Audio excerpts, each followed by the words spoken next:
no matter what kind of user interface you use to interact with the operating system. So eventually, through those interfaces, the user programs will run in the operating system and request the system of services provided by the operating system. And those system services are done by the system calls.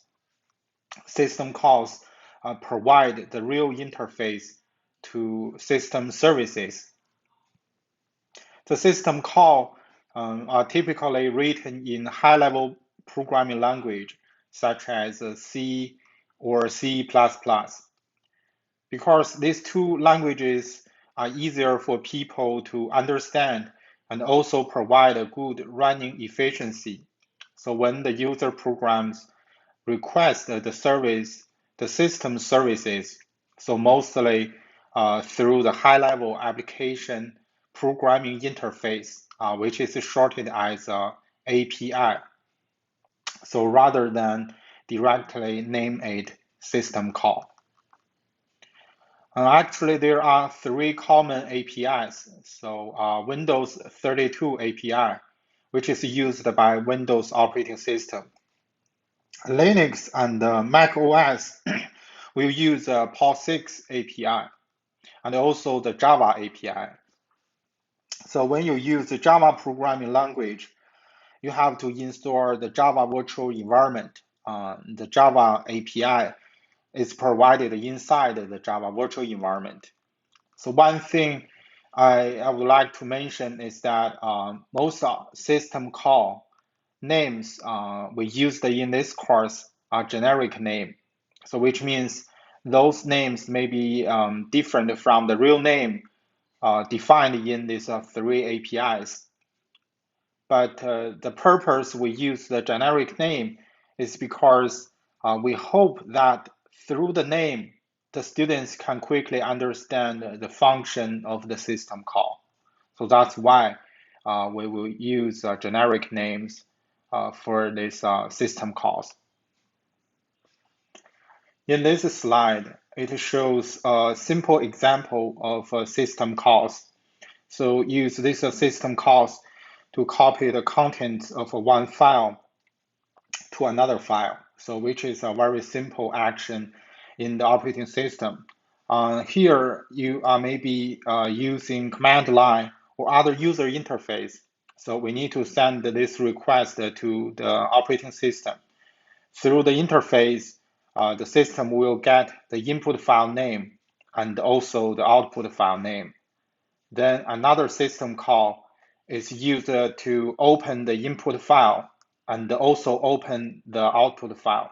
So if the output file is not exist, the system will create a new one with the given name and then fall into a loop. So inside the loop, to read the content from the input file, then write the content to the output file. So until the read fails, which means the end of the input file has been reached, then close the output file. At the same time, write a complete message to the screen to notice the user that the copy has been completed. And finally, terminate normally, then go back to the user interface. So from this simple action, just copy the contents from one file to another. So we can see that there's a lot of system services have been requested from the operating system. And a lot of the system calls have been triggered. So as we have mentioned in the previous slide, most of the system calls are written by C or C++ programming language. So they are easier to be understood by human. And also, they must be run very efficient. However, you can imagine that. So if other high-level programming languages have been used, for example, Java, Python, or even MATLAB. So when you use a C or C++, maybe just 1 second, you can finish the task. But for other programming language, like we just mentioned, you may need to wait for a couple of seconds or even longer. And also, if you are dealing with a larger file, so definitely it is not acceptable. And this slide shows us how the system call is implemented. So when the user requests the system services, so either through the user interface or program calls the API, so eventually the request will reach the system call interface. So here, maybe a program tries to open a file through open function call to the API. And also when it comes to the system call interface, the system will switch from user mode to the kernel mode. As we already mentioned that this is the way the computer can protect itself and the operating system. So when it is switched to the kernel, the system will check the system call table, which is this one. The index of all the system call functions are recorded there. So when the system finds the corresponding system call index from the table, it will locate the binary code of the system call inside the kernel, which is this part.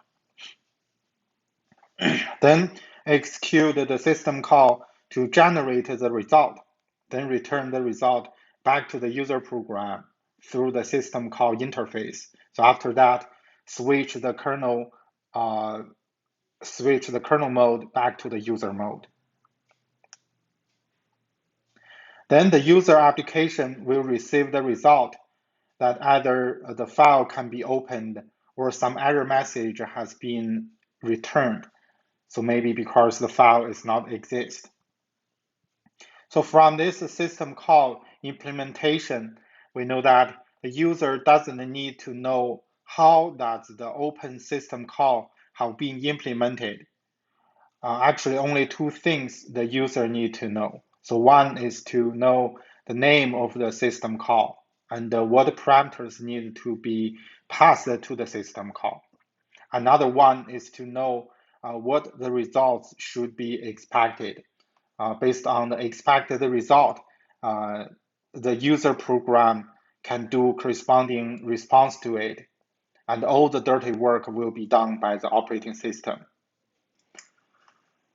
This slide shows us the example of a standard C programming language function call. So in this simple C program, the printf function has been called to print the string on the monitor. So since the monitor is an I/O device, a system service is required through the system call. So when the printf function has been invoked, the system call will be triggered, and also the system will be switched from the user mode to the kernel mode. Then the kernel will check the system call table and find the right system call, and then write the string from the main memory to the buffer of the device controller for the monitor.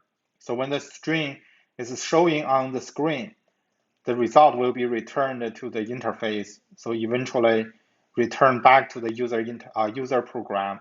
So at the same time, the system will be switched from a kernel mode back to the user mode. So when the user program received the result, the next instruction will be executed. Another important issue of a system call is parameter passing. So in the previous C program, where we print the string on the screen, in this function call, we are not only need to know the system call ID, which is the printf, we also need to pass the corresponding parameters into the function. So in this case, we need to pass string greeting to the printf function. So you can see here, it's a greeting. The parameter is greeting. We need to pass the greeting to the printf function. So this parameter definition is different from system to system, and also within a system, the parameter is different from system call to another system call. So in general, there are three methods to pass parameters to the operating system. And the most simplest way is to pass the parameters in the registers directly. So this is the fastest and the most convenient way. However, you may remember that so when you took the assembly language course, the number of registers are very limited, and also the size of each register is quite small. So then some students may ask that, okay, Dr. Wang, so what about if the parameter is very large, for example, an array? The register is not large enough to hold the entire parameter, which is the array. Then how can I pass the parameter to the system? So actually in this situation, to pass the parameters into the register, we use the register method actually won't work. So actually we can store the real data as the parameters in the main memory and pass the memory address where the parameters are located to the register. So when the system call need the parameters, it can follow the address to find the parameters stored in the main memory. So usually we call this method as a block method. Actually, it's this one. Later in this course, you will do C programming assignment. So when you create your own function, the same technique can be used in your function. So when you want to pass some parameters into the function, actually you don't need to pass the real data directly into the function. Instead, you can pass the address of the real data to the function. And we also call the address as a pointer, so which is quite convenient. However, the downside of passing the pointer to a function is that, so since you are passing the address of the real data, which is not a copy, so you may mistakenly modify the original data in your program. On the other hand, the same problem will not be happened in the system call because the kernel won't modify the original data even you pass the address of the original data. And also in your assembly language course, you may also heard about stack, so which is built inside the system, and the different parameters can be pushed on the top of the stack. So when the system call requires those parameters, it can pop off those parameters from the stack, then executes the system call and provides the system service to the users. So this method is also called stack method. Compare with the simplest method or the register method. There is no limit on number or size of the parameters for both block method and the stack method.